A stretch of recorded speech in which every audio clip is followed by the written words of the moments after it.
오늘 하나님께서 우리에게 주시는 말씀은 히브리서 4장 14절 말씀입니다. 히브리서 4장 14절 말씀 한마음 한 목소리로 함께 봉독하겠습니다. 히브리서 4장 14절 말씀입니다. 그러므로 우리에게 큰 대제사장이 계시니 승천하시니 곧 하나님의 아들 예수시라. 우리가 믿는 도리를 굳게 잡을지어다. 아멘. 창세기부터 달려온 성경 통독이 어느새 히브리서까지 왔습니다. 이제 한 해가 얼마 남지 않았다는 것이죠. 이제 12월 한 달 동안 남은 성경을 다 읽으며 우리는 성경을 일독하게 됩니다. 그동안 힘써서 말씀을 통독하는 일에 수고해 주신 여러분 모두에게 감사드리고, 한 주간 우리 목사님을 떠나보내고 아쉬울 수밖에 없고 또 슬플 수밖에 없는 우리들을 하나님께서 위로하시고 히브리서의 말씀으로 또 담대하게 하셔서 앞으로 나아가게 하실 줄 믿습니다. 히브리서의 저자는 미사인데요. 바울이라 하는 이도 있고 바나바라 하는 이도 있고 아볼로라 하는 이도 있고 아무개라 하는 여러 의견들이 많은데, 결국은 3세기 오리겐이 내놓은 의견이 가장 좋은 해결책인 것 같습니다. 오리겐은 이렇게 말했습니다. 오직 하나님만이 누가 히브리서를 기록했는지 아실 것이다 라고요. 그래서 저자를 특정 지을 수 없기에 그 저자의 인생과 그 저자의 신앙에 비추어서 우리가 히브리서를 따라갈 수는 없지만은 누가 기록하였든지 하나님께서 초대교회로부터 주님 다시 오실 때까지 이 땅의 모든 교회와 성도를 위해서 주신 귀한 보물과 같은 성경이 바로 히브리서라는 것을 기억하시면서 히브리서를 사랑하시고 또 한 주간 읽고 묵상하시면서 은혜와 또 삶의 변화가 있으시기를 축복드립니다. 히브리서는 로마서와 쌍벽을 이룬다고 할 정도로 너무나 멋진 논문입니다. 신약 성경에는 편지가, 서신이 많이 있죠. 그런데 로마서도 히브리서도 물론 어떠한 사람들에게 보낸 서신이 맞지만은 로마서와 히브리서는 논문의 구조를 가지고 있습니다. 그래서 우리가 아주 탄탄하게 교리적으로 믿음을 붙들고 나아갈 수 있도록 도움을 주는 그런 유익한 성경이 바로 히브리서입니다. 로마서가 기독교의 필요성을 입증했다면 히브리서는 기독교의 우수성을 입증하는 성경입니다. 예수님이 누구신가? 아까 우리 찬양했는데요. 예수님이 누구시길래 그렇게 많은 사람들이 인류 역사 속에 그분께 삶을 드리는가? 목숨도 아까워하지 않는가? 그분이 쓰시겠다면 기꺼이 망아지가 됐든지 집이 됐든지 전 재산이 됐든지 목숨이 됐든지 기꺼이 내어드리는가? 그가 누구기에? 예수가 누구인가? 예수님을 누구시라고 하는가가 모든 인생이 반드시 살면서 맞닥뜨리게 되는 인생의 가장 중요하고 위대한 질문이며, 반드시 예수는 누구시냐라는 것에 대답해야 되는 것이 인생인데, 정답은 베드로가 외친 바 주는 그리스도시요 살아계신 하나님의 아들이시라는 겁니다. 그리스도라는 것은 구원자시라는 것이고, 하나님의 아들이라는 것은 창조자인 신이시라는 것입니다. 하나님이시라는 것이죠. 그래서 예수님 누구신가? 정답은 이미 성경에 나와 있습니다. 구원자시고 하나님이시다.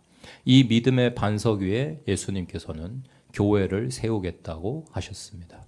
그 교회로 살아가시는 여러분들에게 예수님이 누구신지가 날로 더욱 분명하여지시기를 축복드립니다.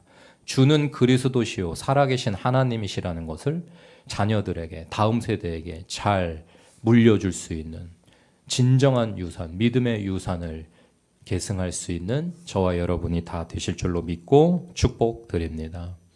그래서 히브리서는 당시 너무나 박해와 핍박이 거세서 예수 믿기를 포기할 수밖에 없는, 더 이상 예수 못 믿겠다, 교회 그만 다녀야 되겠다라고 하는 많은 사람들에게 예수님 놓으면 안 된다고, 예수님 버리면 안 된다고 외치는 성경이 바로 히브리서입니다. 히브리서라는 제목이 말해주는 것처럼 히브리인, 우리가 유대인이라고 하는 그들을 위해서 이제 주로 쓰여졌으나 우리랑 상관이 없냐? 아니요. 읽어보시면 성령께서는 유대인들뿐만 아니라 예수님을 그리스도시요 하나님의 아들로 고백하는 모두를 위해서 예수님이 누구신지를 풍성하게 알려주신 책임을 확인하실 수 있을 것입니다. 당시에 유대인이었다가 예수님을 메시아로 인정하고 기독교인이 된 많은 그리스도인들이 있었습니다. 유대계 헬라 사람들이 많이 있었어요.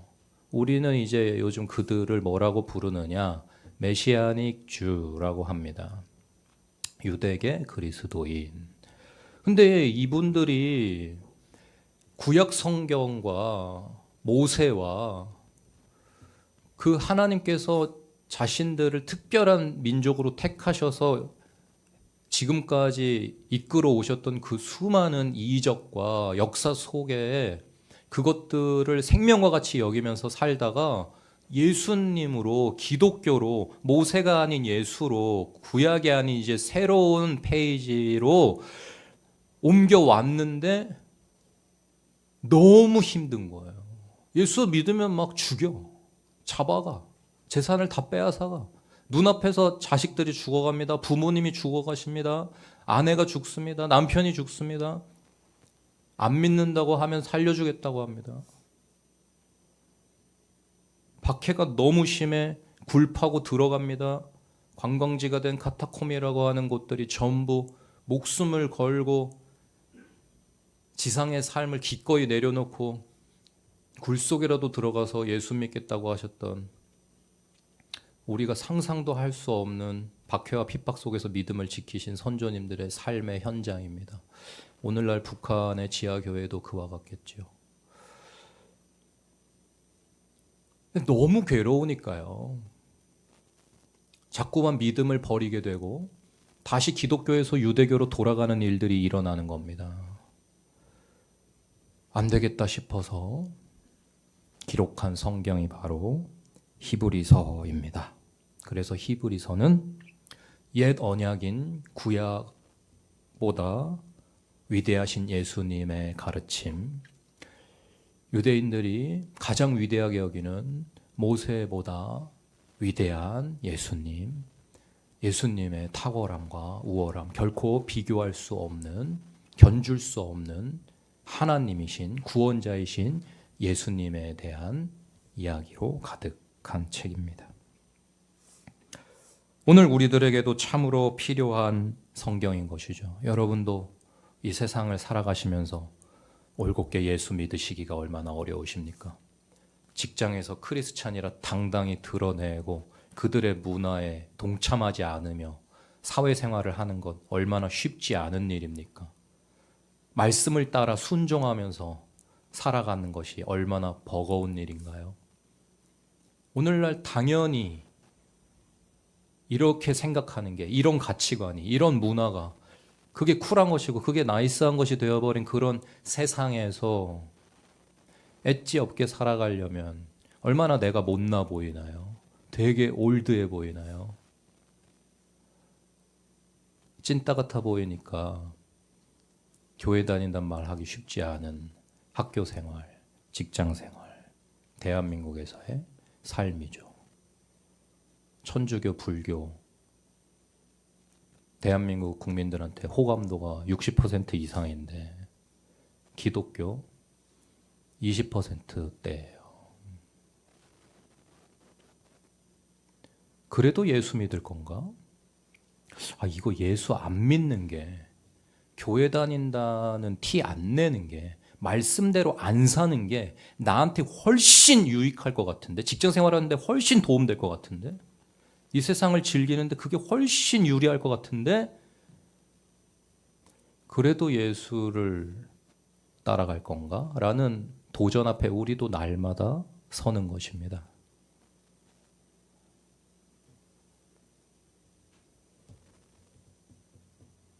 그러한 우리들을 위해서 우리에게 예수님이 얼마나 귀한 존재이신지를 알려주며, 그러니 우리 계속해서 믿음으로 살아가자고, 주님이 걸으셨던 그 길을 걸어가자고 외치는 그런 성경 히브리서입니다. 그래서 히브리서의 주요한 두 키워드는 더 나은이라는 키워드와 뭐뭐 하자라는 키워드가 계속해서 나오는 것입니다. 더 나은, better라고 하는 단어가 계속해서 나옵니다. 히브리서를 13장까지 얼마 짧다면 짧고 길다면 긴 분량인데, better라고 하는 더 나으시다, 더 나으시다, 더 나으시다. 우리가 지금 그게 못내 아쉬워서 돌아가려고 하는, 유대교로 돌아가려고 하고, 다시 그냥 물질로 돌아가려고 하고, 그냥 이 세상의 평안함으로 돌아가려고 하고, 안정된 생활로 돌아가려고 하는 그것보다 예수님이 더 나으시다, 더 나으시다, 더 나으시다. 가치를 걸고 삶을 걸고 온 재산을 드리고 목숨을 드릴 이유가 충분하다라고 외치는 성경 히브리서입니다. 그래서 뭐뭐 하자라는 당부의 말씀이 많습니다. Let us. 우리 이렇게 해. 우리 교회니까, 우린 예수의 제자니까, 우린 예수의 신부니까, 우리는 영원한 삶이 있으니까 우리 이렇게 살자, 이렇게 살자, 이렇게 살자, 이렇게 살자라는 말로 꽉 차 있는 성경 히브리서입니다. 한 주간 히브리서를 읽으시면서 우리 이돈칠 목사님께서 먼저 살아내신 그 삶, 더 나은 본향을 위한 삶, 이 세상에 쌓는 삶이 아니라 하나님 나라에 쌓는 삶, 성경이 이렇게 하자, 이렇게 하자 하는 대로 어린아이와 같이 순종하였던 그 삶이 저와 여러분의 것이 되시기를 축복드립니다.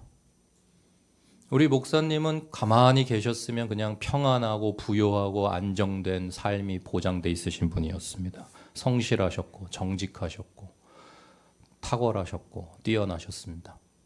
직장에서도 승승장구하셨고 인정받으셨습니다. 그러나 항상 검소하시고 겸손하셨습니다.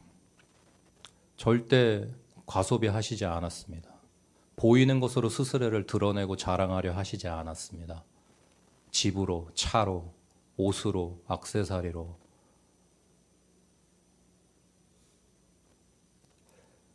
처음부터 계속해서 차는 적당한 중고차였습니다.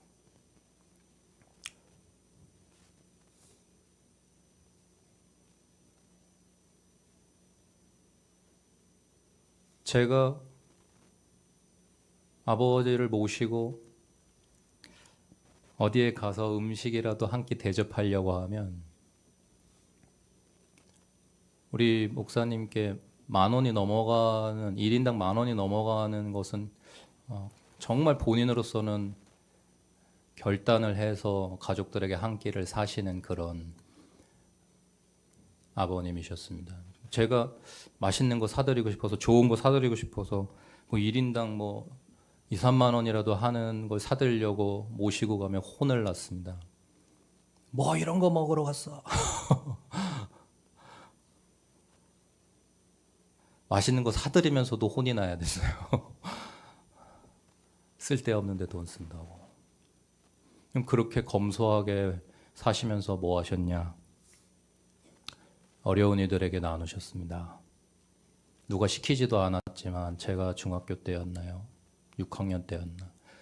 맹인교회에 가서 2년을 섬기셨습니다. 장로로 계시면서도 교회 모든 일에 가장 앞장서서 충성하셨습니다. 절기 헌금은 하나님께 풍성하게 드리고 싶다며 1년이면 2개, 3개씩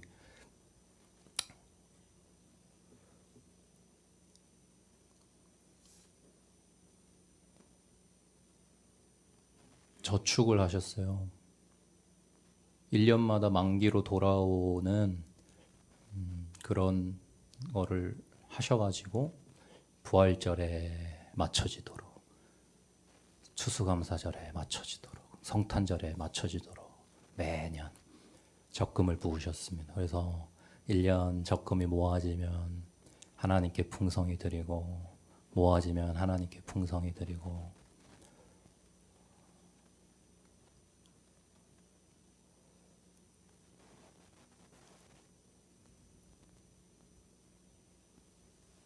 교회를 개척하시고서도 하나님께서는 그 성품을 사용하셨습니다. 가장 어려운 노숙자분들이 교회를 방문하실 때 귀찮아하지 않고 얼른 500원 줘서 내보내지 않으셨습니다. 밥은 먹었냐고 물으셨고,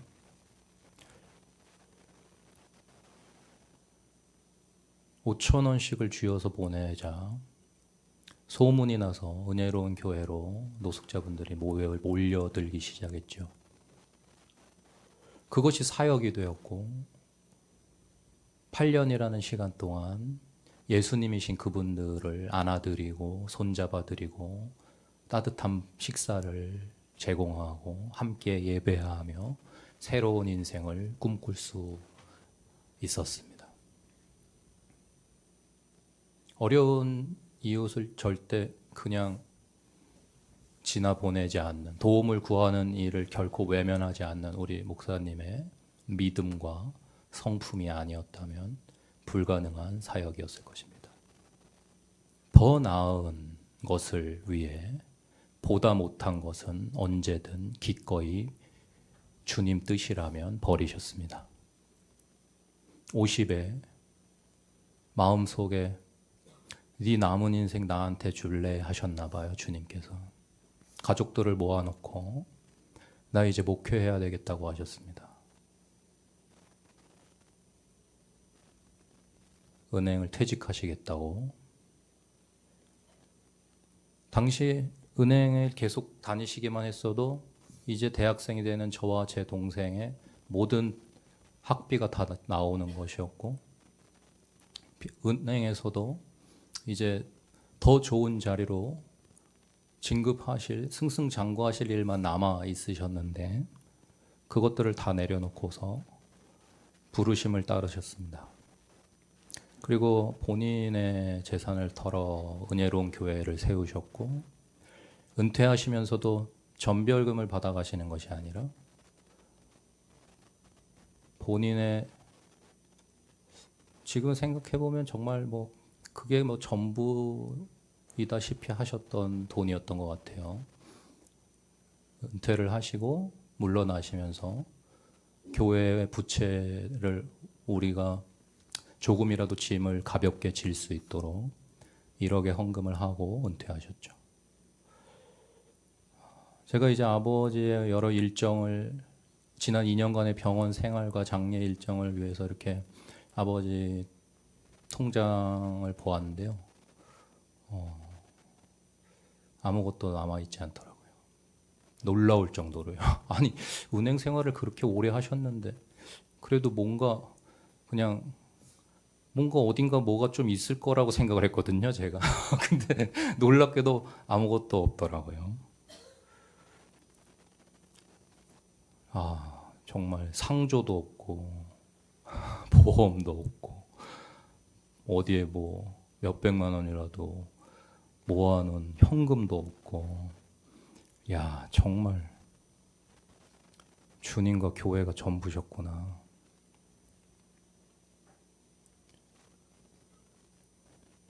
어떻게 이렇게 사실 수가 있었을까?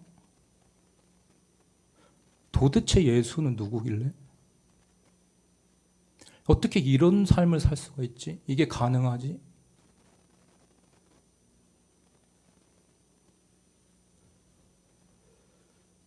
어제 밤새 잠들지 못하며 생각해 봤습니다. 어떻게 그렇게 사셨지? 분명하게 아셨던 것 같습니다. 예수님이 누구신지. 예수님이 누구신가? 길이요, 진리요, 생명이시다. 알파와 오메가시다. 모든 것의 모든 것 되신다. 그분을 소유하면 모든 것을 소유한 것이다. 라고 하는 성경의 진리를 굳게 붙드셨구나. 더 나은 것을 위해 비교할 수도 없는 것을 언제나 기꺼이 버려오셨구나.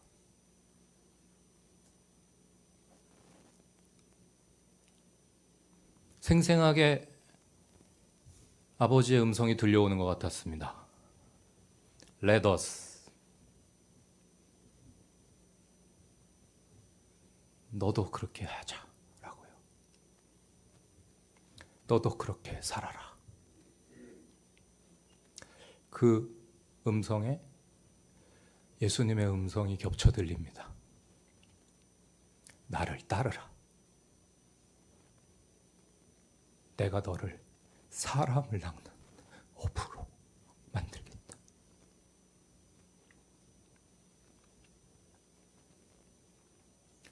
예수님을 따르신 이돈칠 목사님은 여러분 한 분 한 분이라는 물고기를 낚으셨군요. 이제 여러분이 그리고 제가 또 그 길을 따라 걸을 차례입니다. 예수님이 누구신지를 마음에 분명히 하고서 보다 나은 것을 위해 보다 못한 것을 기꺼이 내어드리는, 주님이 쓰시겠다 하면 무엇이든 기쁘게 드리는 그 삶으로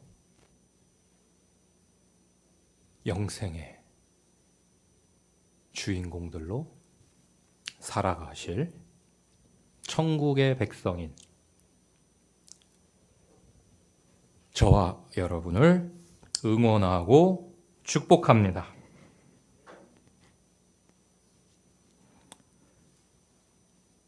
히브리서는 구약 옛것을 하찮게 만드는 것이 아니라 옛것의 성취로서의 새것을 우리에게 가르칩니다. 옛것과 새것이 아름답게 조화를 이루며 하나님의 나라가 어떻게 누룩과 같이 번져가는지를 가르쳐주는 성경이 히브리서인데, 저와 여러분이 앞으로 그러한 삶을 살아가야 될 것입니다. 구약과 신약이 온통 아름답게 조화를 이루어 예수 그리스도를 증거하듯이 목사님이 살아내신 그 삶과 이제 우리가 살아가게 될 새로운 세대의 삶이, 우리 하나예나 들이 결이 새나가 살아가는 그 것들이 단절된 게 아니라 옛것과 새것이 하나가 되고, 또 새것이 옛것이 되면 또 그 옛것과 새것이 하나가 되어지면서 더욱 풍성하고 아름다운 하나님의 나라를 그려나가는 은혜로운 교회가 될 줄로 믿고 축복드립니다. 그 놀라운 옛것과 새것을 하나로 조화롭게 빚으셔서 모자이크로 아름다운 위대한 작품, 마스터피스가 되게 하시는 그 주님의 솜씨를 기대하며 즐거워하며 그 모자이크의 한 조각임을 자랑스러워할 수 있는, 결코 주인공은 아니지만 홀로 빛나는 것은 아니지만 우리 모두가 함께 이미 하나님 나라에 가 계신 이돈칠 목사님과 이정민 안수 집사님 등등, 우리 김현숙 집사님,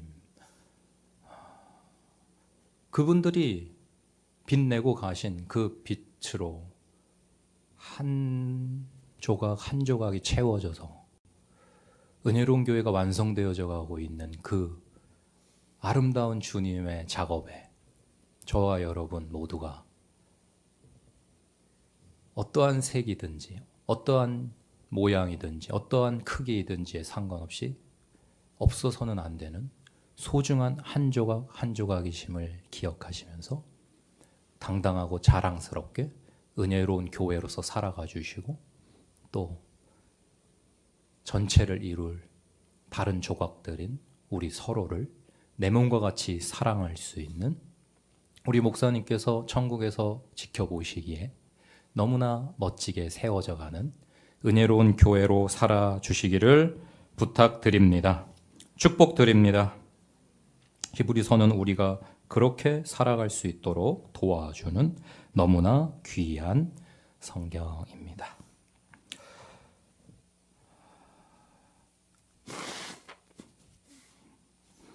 나중에 천국 가서 아버지 만나면 좀 따져야겠습니다. 토요일 날 가시면 주일에 저는 어떡하냐고. 너무 힘듭니다, 진짜.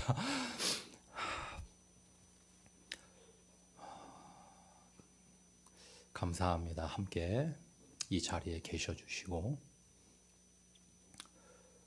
여러분 한 분 한 분이 우리 목사님의 인생이 헛되지 않았음을 너무나 아름답고 가치 있는 주님의 신부의 삶이었음을 증거해 주시는 우리 목사님의 제자된 여러분 한 분 한 분으로 인하여서 하나님께 감사를 드리고 또 여러분에게 감사를 드립니다. 나머지 못 드린 말씀들은 단톡방에 올려드리는 히브리서 개요 보시면서 히브리서 읽어 나가시는데 도움이 되시기를 바랍니다.